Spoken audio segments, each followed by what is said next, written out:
అందరికీ నమస్కారం అండి. నా పేరు డాక్టర్ దుర్గా క్షితీష్ కొత్తూరు. నేను లలిత స్మైల్ క్లినిక్ విజయవాడ నుంచి మాట్లాడుతున్నాను. ఈరోజు మనం నోటి దుర్వాసన గురించి తెలుసుకుందాం.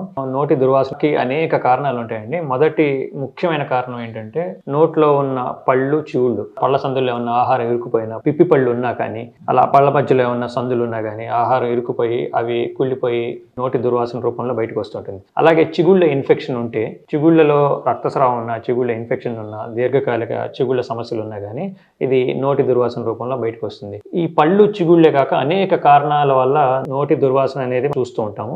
ముఖ్యంగా ఈఎన్టీ సమస్యలు ఉన్నా, లివర్ ప్రాబ్లమ్స్ ఉన్నా, గ్యాస్ట్రిక్ ప్రాబ్లమ్స్ ఉన్నా, కిడ్నీ ప్రాబ్లమ్స్ ఉన్నా, అలాగే స్మోకింగ్ చేసే వాళ్ళకి ఎక్కువ నోటి దుర్వాసన చూస్తుంటాం. అలాగే మనం తిన్న ఆహార పదార్థాల వల్ల కూడా నోటి దుర్వాసన వస్తుంటుంది.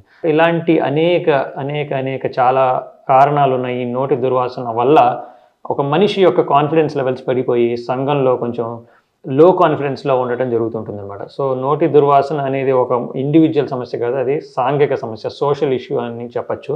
సో అలాంటి నోటి దుర్వాసనని మనం సమూలంగా అరికట్టాలంటే మన ఆరోగ్యం బాగా చూసుకుంటూ ఉండాలి. నోటి ఆరోగ్యం ముఖ్యంగా జాగ్రత్తగా చూసుకుంటూ ఉండాలి. పిప్పి పళ్ళు ఏమైనా ఉంటే వాటిని ఫిల్ చేయించుకొని వాటిని సరి చేయించుకోవాలి. చిగుళ్ళ ఇన్ఫెక్షన్స్ లేకుండా చూసుకోవాలి. రోజుకు 2 సార్లు బ్రష్ చేయాలి. పళ్ళ మధ్యలో క్లీన్ చేసుకోవాలి.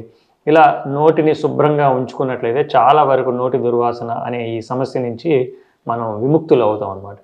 ఈ వీడియో చూసినందుకు అందరికీ ధన్యవాదాలు.